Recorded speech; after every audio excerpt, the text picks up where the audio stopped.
Hello students, ये video है सौर विकिरण, ऊष्मा संतुलन एवं तापमान के चौथे भाग के बारे में। और इस वीडियो में आज हम जानेंगे कि तापमान किसे कहते हैं और पृथ्वी पे तापमान का वितरण जो होता है वो कैसे होता है। साथ ही साथ हम जानेंगे तापमान का व्युत्क्रमण किसे कहते हैं। तो चलिए स्टूडेंट्स जानते हैं इसके बारे में। तो पृथ्वी पे तापमान का वितरण जो है इसे हम जानेंगे। तो जैसा कि हम लोगों ने पहले के वीडियो में देखा कि पृथ्वी जो है वो सौर विकिरण से ऊर्जा प्राप्त करता है और फिर जो है पृथ्वी गर्म होता है, यानी पृथ्वी की सतह पे गर्मी पैदा होता है। तो गर्म पृथ्वी की सतह पे जो गर्मी पैदा होता है उसे हम तापमान में मापते हैं। तो हम कह सकते हैं कि तापमान जो है किसी वस्तु की गर्माहट या ठंडक की माप की डिग्री होती है। तो यहाँ हम इस पृथ्वी में देख सकते हैं, ये जो चित्र है ये दर्शा रहा है कि पृथ्वी के सतह पे कैसे कैसे तापमान का वितरण है।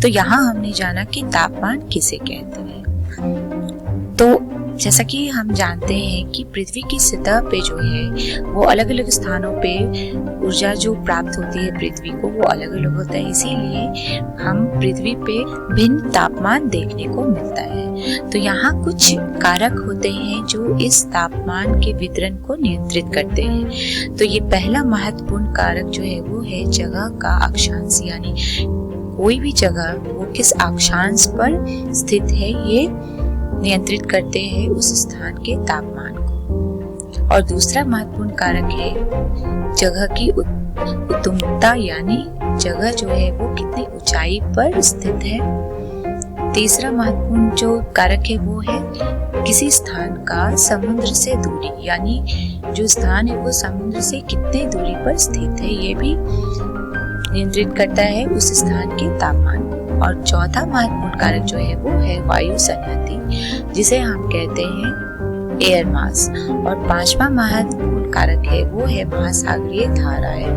जिसे हम कहते हैं ओशन करंट्स। तो ये सब महत्वपूर्ण कारक होते हैं जो प्रभावित करते हैं किसी भी स्थान के तापमान को। और इन 5 कारकों के अलावा कुछ अन्य स्थानीय पहलू भी होते हैं जो तापमान को प्रभावित करते हैं। अब एक करके हम ये सभी कारकों को विस्तार से देखेंगे और जानेंगे कि कैसे ये किसी स्थान के तापमान के वितरण को नियंत्रित करता है। तो पहला कारक जो है वो है जगह का अक्षांश। तो यहाँ हम देखेंगे कि किसी जगह का अक्षांश यानी लैटिट्यूड जो है वो कैसे प्रभावित करता है उस स्थान के तापमान को। तो इस चित्र में हम देख सकते हैं कि विभिन्न अक्षांशों पर जो सौर विकिरण प्राप्त होता है पृथ्वी को वो अलग अलग होता है।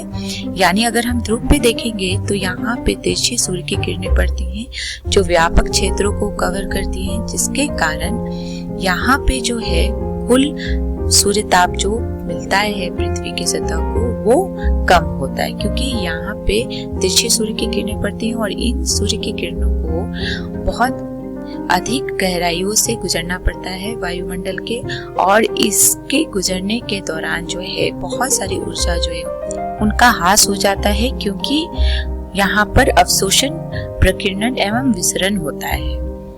वहीं पे अगर हम विषुवत वृत्त पर देखें तो यहाँ पे ऊर्ध्वाधर सूर्य की किरणें पड़ती हैं, यानी पे यहाँ पे सूर्य की किरणें जो है वो सीधे पड़ती हैं और ये बहुत कम क्षेत्र को कवर करती है, जिसके कारण यहाँ पे कुल सूर्य ताप जो प्राप्त होता है पृथ्वी की सतह को वो अधिक होता है।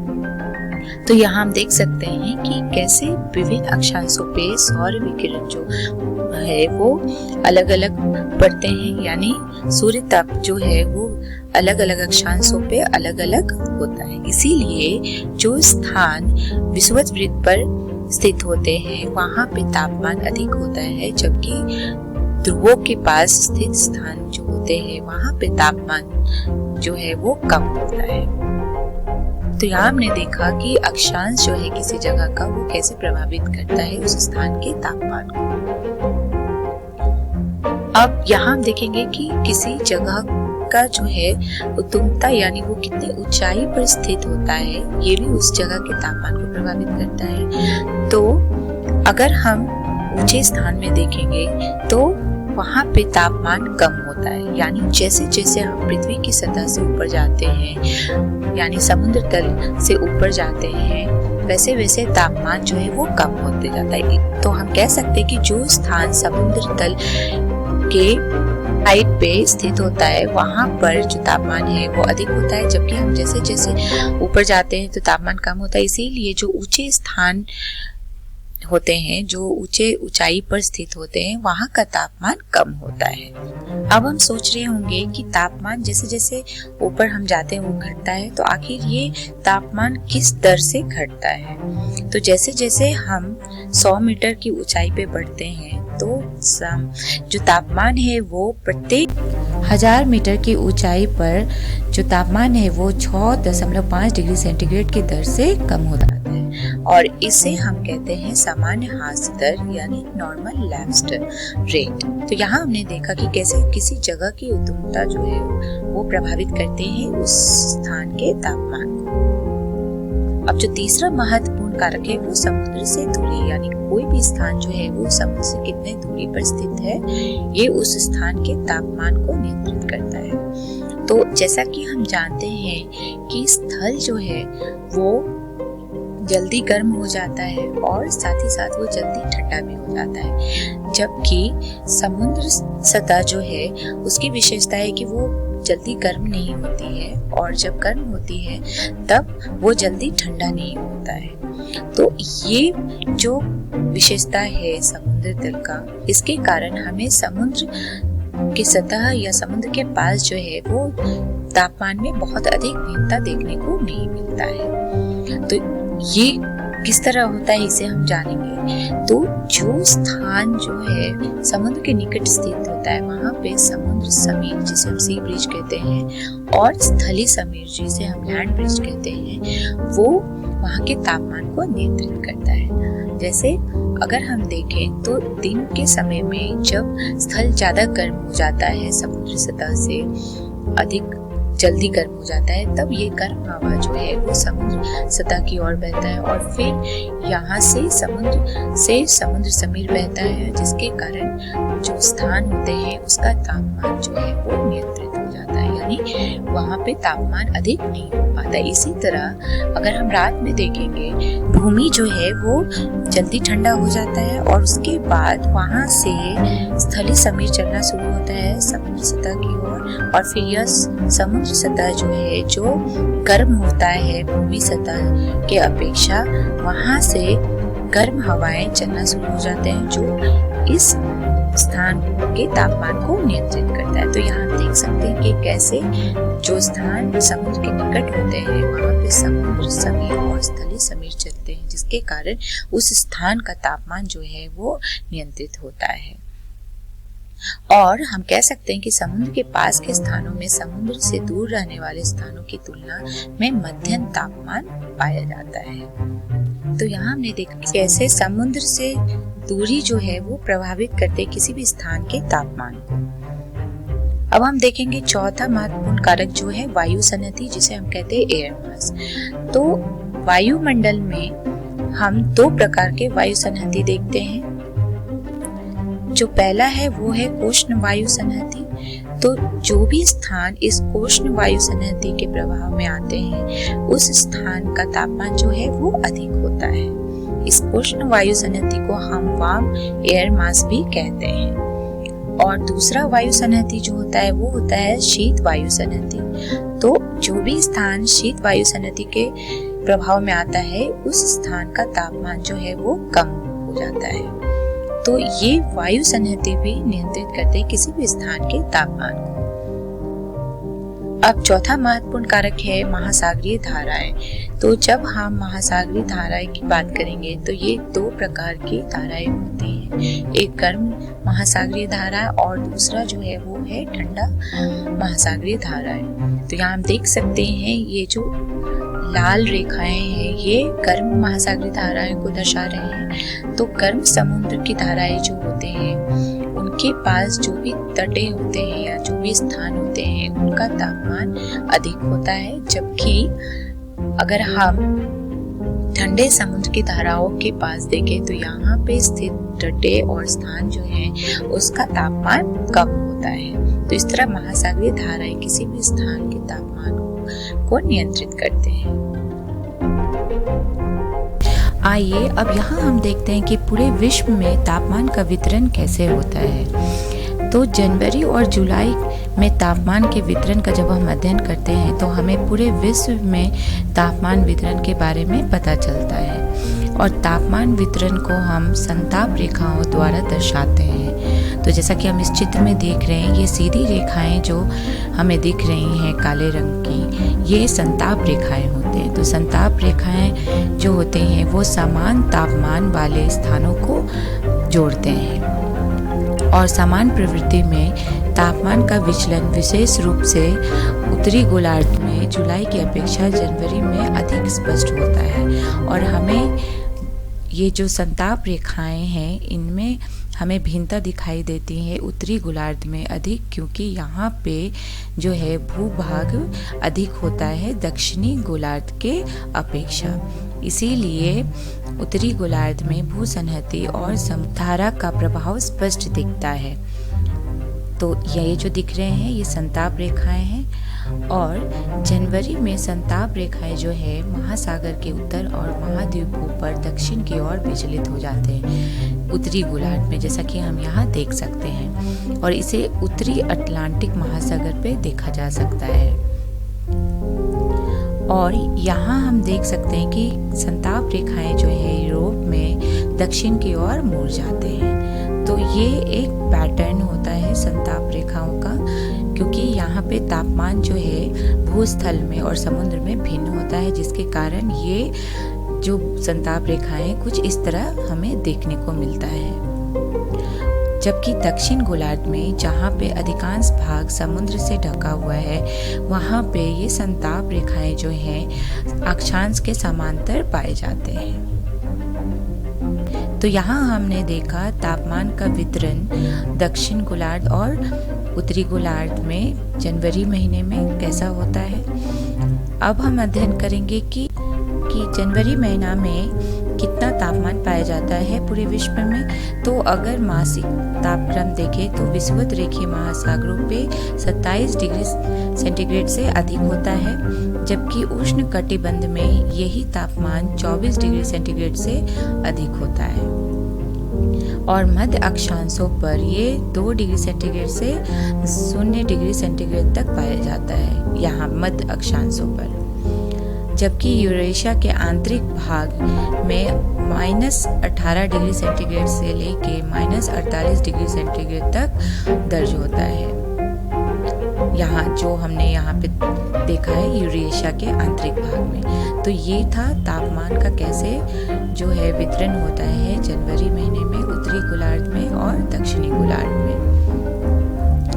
अब हम देखेंगे कि यही तापमान जो है वो जुलाई में कैसा होता है पूरे विश्व में। तो यहाँ हम देख सकते हैं इस तरह की संताप रेखाएं देखने को मिलते हैं जुलाई महीने में। और जुलाई में संताप रेखाएं जो प्रायः अक्षांश के समांतर चलती है, मतलब यहाँ पे जुलाई महीने में हमें तापमान में ज़्यादा भिन्नता नहीं दिखने को मिलता। इसीलिए जो रेखाएं हैं संताप रेखाएं वो अक्षांशों के समांतर ही पाए जाते हैं। जबकि हमने देखा था कि जनवरी महीने में बहुत अधिक तापमान में भिन्नता होता है, खास करके उत्तरी गोलार्ध में। इसीलिए हमें कुछ पैटर्न देखने को मिलता है इन संताप रेखाओं के। अब यहाँ विषुवत रेखा में अगर हम देखें तो यहाँ पे महासागरों पर तापमान 27 डिग्री सेंटीग्रेड से अधिक होता है। और एशिया के उपोष्ण कटिबंधीय स्थलीय भागों में यही तापमान 30 डिग्री सेंटीग्रेड से अधिक पाया जाता है। तो इसे देख के हम कह सकते हैं कि अगर हम पूरे तापमान का वितरण हमें देखना है कि किस तरह है, तो हम जनवरी और जुलाई महीने का अध्ययन कर सकते हैं। लेकिन अगर हमें ज़्यादा तापमान में भिन्नता का अध्ययन करना है तो हम जनवरी महीने के संताप रेखाओं का अध्ययन कर सकते हैं, क्योंकि वहाँ पे हमें स्पष्ट दिखता है कि कैसे कैसे तापमान जो है वो हर जगह पे उनका अंतर हो रहा है और किस तरह वितरण हो रहा है इनका। अब हम देखेंगे तापमान का तापांतर। तो सर्वाधिक तापांतर यूरेशिया महाद्वीप के उत्तरी पूर्वी क्षेत्र में पाया जाता है, जो लगभग 60 डिग्री सेंटीग्रेड से है। और सबसे कम जो है तापांतरण वो 3 डिग्री सेंटीग्रेड से होता है 20 डिग्री दक्षिणी एवं 15 डिग्री उत्तरी अक्षांशों के बीच पाया जाता है। तो यहाँ हमने देखा तापमान का तापांतर पूरे विश्व में। आइए अब हम जानेंगे कि तापमान का व्युत्क्रमण क्या होता है और कैसे होता है, जिसे हम इन्वर्जन ऑफ टेम्परेचर के नाम से भी जानते हैं। तो जैसा कि हम लोगों ने पहले के वीडियो में देखा था कि जैसे जैसे हम ऊपर जाते हैं वैसे वैसे तापमान जो है वो घटते जाता है, और ये तापमान के घटने का दर जो है वो होता है 6.5 डिग्री सेंटीग्रेड प्रति 1000 मीटर पर, और इसे हम कहते हैं सामान्य ह्रास दर। इस चित्र में भी हम देख सकते हैं। तो ये कैसे होता है यहाँ पे हम देखेंगे।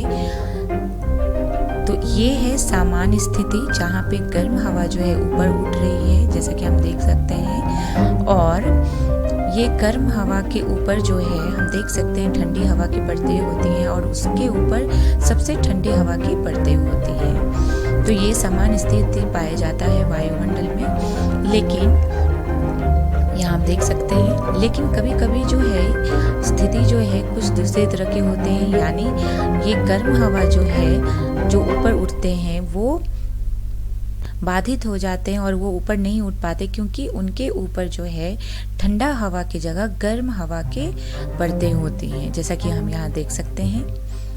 तो ऊपर उठने वाली गर्म हवा ऊपरी सतह पे ठंडी हवा होने के कारण बाधित हो जाते हैं। तो यहाँ हम देख सकते हैं ये कैसे ऊपर उठ रही हवा है, लेकिन इनके ऊपर ये ठंडी हवा की परतें हैं और फिर गर्म हवा की परतें हैं, और सबसे ऊपर जो है वो ठंडी हवा की परतें होती हैं। तो ये स्थिति को हम कहते हैं तापमान का व्युत्क्रमण। अब ये तापमान का व्युत्क्रमण जो है वो पहाड़ी क्षेत्र में भी पाया जाता है, जैसा कि हम देख सकते हैं, और इसका कारण भी वही होता है कि गर्म हवा जो है वो ऊपर नहीं उठ पाता, क्योंकि उनके ऊपर ठंडा हवा जो है वो रहता है, जो बाधित कर देते हैं इन गर्म हवा को ऊपर उठने से। और पहाड़ी और पर्वतीय क्षेत्र में वायु अपवाह के कारण व्युत्क्रमण की उत्पत्ति होती है। और कुछ आदर्श स्थिति होती हैं जो इस तापमान के व्युत्क्रमण में सहायक होती है, यानी अगर साफ बादल के साथ सर्दियों की रात होती है तो इस स्थिति में तापमान का व्युत्क्रमण होता है। और सर्दियों में जो हम कोहरे देखते हैं वो इसी तापमान व्युत्क्रमण के कारण होता है। और जब ये तापमान का व्युत्क्रमण होता है पहाड़ी या पर्वतीय क्षेत्र में, तो यहाँ ठंडी हवा जो है वो ढाल के साथ ऊपर से नीचे उतरती है, जैसा कि हम इस चित्र में भी देख सकते हैं। तो यहाँ हमने जाना कि तापमान का व्युत्क्रमण किसे कहते हैं और कौन सी स्थिति होती है जिसके कारण तापमान का व्युत्क्रमण होता है, और पहाड़ी और पर्वतीय क्षेत्र में ये तापमान का व्युत्क्रमण कैसे होता है, कौन सी स्थिति जो है वो जिम्मेदार होते हैं इस तापमान के व्युत्क्रमण का। अब यहाँ हम एक बार फिर से देखेंगे तापमान का व्युत्क्रमण कैसे होता है, और इसे हम फिर से समझेंगे।